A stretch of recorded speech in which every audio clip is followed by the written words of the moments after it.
All right, everybody, welcome back. Today we are going deep on indefinite articles in Spanish. Yeah. Un, una, unos, unas. I love it. We are going to be pulling from a really fun YouTube video I found by Jaime Lara Español. So if you want to check that out for yourself. But, you know, grammar can be a little bit of a headache sometimes. Yeah. So we are going to make it fun for you today. Oh, okay. And so Jaime, in his video, he starts out with a really simple example. He says, tengo un euro. Mm-hmm. I have €1. But I noticed that in this case, it's like doing more than just representing the number one. Yeah. What is going on there? I mean, that's the key thing about these indefinite articles is they're not really about quantity in the same way that we think of, you know, the number one. Yeah. It's really telling us that there's at least €1, but there could be more. And it's pointing to a member of a group. Right. Euros in this case without specifying which euro. So right. like if you said, you know, you see a dog running in the park, you're not talking about a specific dog. You're just saying there's some dog out there. I see. So that's the difference between like indefinite and definite articles. Definite articles are like the. It's like, I know this one. Okay. Indefinite is like, oh, this is a new thing. Gotcha. It's unspecified. So Jaime also mentions that these indefinite articles are often interchangeable with some, right, like algunos or algunas. But is there a subtle difference there? Yeah, there can be. And it's not always like a one-to-one swap. Right. But, you know, some, I think, tends to lean towards a larger, less defined quantity. Interesting. So, like, if someone says, hay unos pantalones en el suelo, there are some pants on the floor, it implies that there's, you know, maybe a pair of pants someone left there or something. Like a specific pair. Right. But if you said, hay unos pantalones en el suelo, then it's just like there's a bunch of pants on the floor. You know, it's less defined, less specific. So, like, if someone's pants fell off the clothesline, you'd probably use unos. Right. Gotcha. Exactly. That makes sense. Yeah. And, you know, Jaime also points out this rule about feminine nouns that start with a or eight, like águila for eagle. Right. It seems like it should be una águila, but it's actually an águila. Right.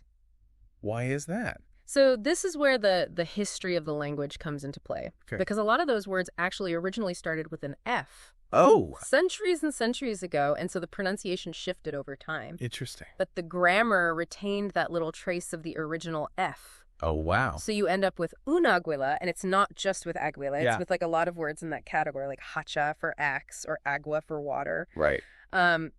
They're all feminine nouns, but they take un in the singular.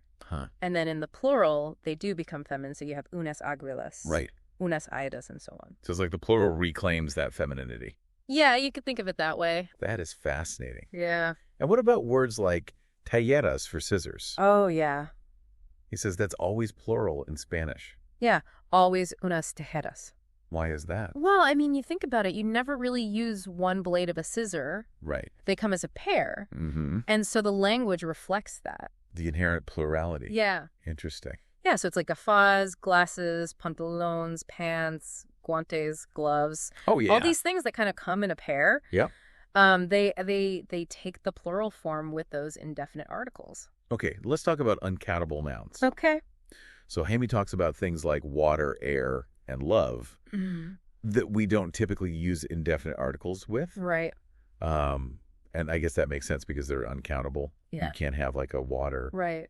But then Jaime brings up these situations where you actually can use an indefinite article with uncountable nouns, like un tipo de vino, a type of wine. Right. So how does that work? Well, because you're specifying a type. Right. So you're creating a countable category within the uncountable. So it's like saying like a genre of music. Exactly. You can't count music, but you can count genres. Exactly. Oh. Yeah. That makes a lot of sense. Yeah, it's a good way to think about it. So I feel like the indefinite article helps us kind of categorize and make sense of the world around us. I think so. And it shows that, you know, language isn't always about like rigid rules. Right. It's about being flexible and adapting to express meaning in the best way possible. Cool. Yeah. All right. So that's a good start, I think. Yeah, that was a good overview of the indefinite articles in Spanish. Yeah. Pulling from Heine's video. Absolutely. And we're going to keep going. Keep going. You know what I think is really interesting about these indefinite articles is like how they're almost like a secret code that adds all this extra meaning that you don't even realize until you really like start dissecting them. Yeah. Hamby gives these really interesting examples. Like he talks about ordering un café at a cafe. Yeah, right. It seems simple enough. But you're not just asking for any coffee. Right. You're implying like a single serving. A cup of coffee. Yeah, cup of coffee. Yeah. And that is doing that. It's like setting the scene. Yeah. Without explicitly saying it. Exactly. And it happens all the time. Right. In Spanish, another example he gives is like, hay un coche en la calle. There's a car in the street. Again, straightforward on the surface. But it implies that this particular car is noteworthy for some reason. What do you mean? Like maybe it's parked oddly, or maybe it's a striking color. Like it's not just any car.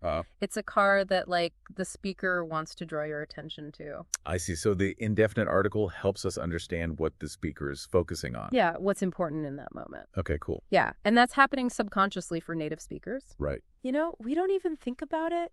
Yeah. We just intuitively understand that. It's fascinating. Yeah. So, what about compound nouns? Okay.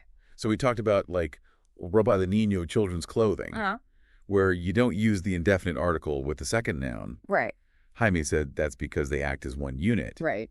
But then he mentions you can use un with the first noun, like un café con leche. Right. So café con leche is like a type of coffee. Okay. Wouldn't say like coffee and milk in English. Right. It's one concept. Yeah. But un café is countable. Right. So it's like saying one coffee. Gotcha. So it's not about the number of words in the phrase, but the underlying concept. Exactly. Okay. Yeah.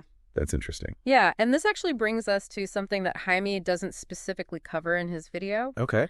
But you can actually use indefinite articles with adverbs. Oh. And even entire phrases. Really, adverbs and phrases? Yeah. Give me an example. Okay, so like, imagine you're describing how someone walks. Okay. You could say, camina un poco lento. Okay. Which means like, he walks a little slowly.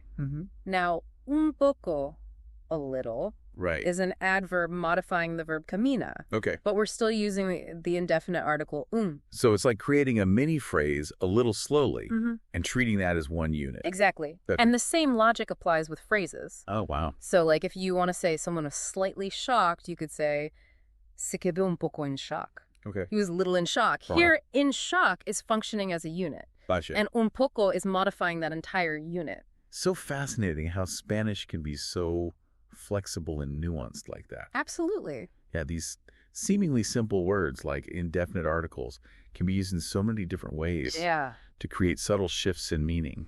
It really underscores that, you know, grammar isn't just about memorizing rules. It's about understanding the logic behind it and using these tools to express yourself in creative ways. Yeah. Yeah, awesome. Yeah. Okay, so we have covered a lot of ground with these Spanish indefinite articles. Yeah, we have. We have seen how they work, where they get tricky, and even how they reflect a bit of history and culture. I think it is time to put our knowledge to the test. Okay. What do you say? I'm up for a challenge. All right. So for this challenge, I'm going to give you a few scenarios. Okay. And you tell me how you would use or not use an indefinite article. Okay. All right. You okay? Bring it on. Okay. Scenario number 1. You're walking down a busy street and you see someone carrying a guitar case. Okay. How would you describe that in Spanish using an indefinite article? Okay, so it's one person and one guitar case. So I would say, vi a una persona con un estuche de guitarra. Perfect. You used una for the person, which is feminine, and un for the guitar case, which is masculine. Right. All right, let's change things up. Okay. Now imagine you were at a party. Okay. And you see a group of musicians, all with guitars. Oh, okay. So now we need the plural. So, había unos músicos con unas guitarras. Exactly. You switch to unos and unas. Yep. For the plural. Great job. Thank you. All right, final challenge. Yeah. You were at a restaurant and you were super thirsty. And you want to order a glass of water. Oh, okay. How would you say that? So this is where it gets tricky because we know water, agua, is uncountable. Right. But I need to specify a countable unit. So I would say, quiero un vaso de agua, por favor. Exactly. You found a way to make the uncountable countable. I did. By specifying the container. Exactly. A glass. Wow, you aced the challenge. I feel very proud of myself. Me too. And for everyone listening out there, remember Becoming fluent in a language isn't about memorizing every single grammar rule. Yeah. It's about understanding the logic and paying attention to how native speakers use it. Right. And just having fun with it. Exactly. Have fun. So keep exploring, keep practicing, and keep those ears open for those fascinating indefinite articles. Yeah, you never know what you might discover. You never know what you might find. It's a whole world out there. Thanks for joining us for this deep dive. Yes, thank you.